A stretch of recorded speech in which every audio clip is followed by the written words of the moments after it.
সেটা তো তখন থেকেই এই মানে এটা আমরা সকলেই বলেছি।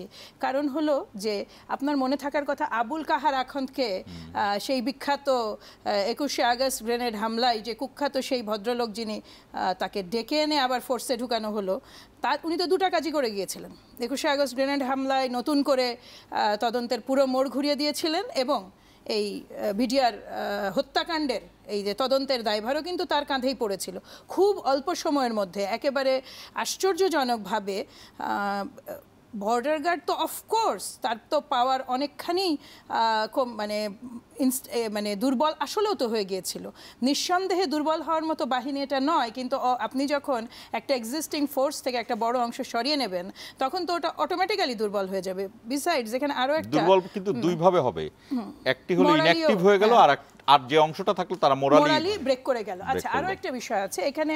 ওই সময় 28শে ফেব্রুয়ারিতে যাকে সেই সময় তৎকালীন ডিজি হিসেবে নিয়োগ দেওয়া হয়েছিল, নামটা তো মনে পড়ছে না, ওনার একটা স্টেটমেন্ট আমি কিছুদিন আগে পড়েছিলাম। উনি সেখানে যেটা দাবি করেছেন সেটা হলো যে উনি যখন আবার এই পুনর্গঠনে গেলেন এই ভাঙাচোরা বাহিনীটাকে মোটামুটিভাবে সাজিয়ে বিজিবি নাম দিয়ে, তখন কিন্তু তাকে পদে পদে প্রতিবন্ধকতা ফেস করতে হয়েছিল। কাজে এই বিষয়গুলা প্রতিবন্ধকতাগুলো আসলে কোন জায়গা থেকে এসেছিল এটা অনেক বেশি মানে একটা প্রপার ইনভেস্টিগেশন প্রয়োজন ছিল। এখানে এমন একটা মানে পরিস্থিতি তৈরি করা হয়েছিল যে অফিসারগুলোর কথা বলছেন আপনি, কর্নেল গুলজারের কথা বললেন, অন্য অফিসারও তো most of them were sort of honour officer এবং এনারা প্রত্যেকে একাধিকবার অ্যাওয়ার্ডেড হয়েছেন, একাধিকবার, এবং ইনাদের ইন্টারেস্টিংলি একেবারে বেছে বেছেই তাদেরকে কিন্তু সন্নিবেশটা করা হয়েছে।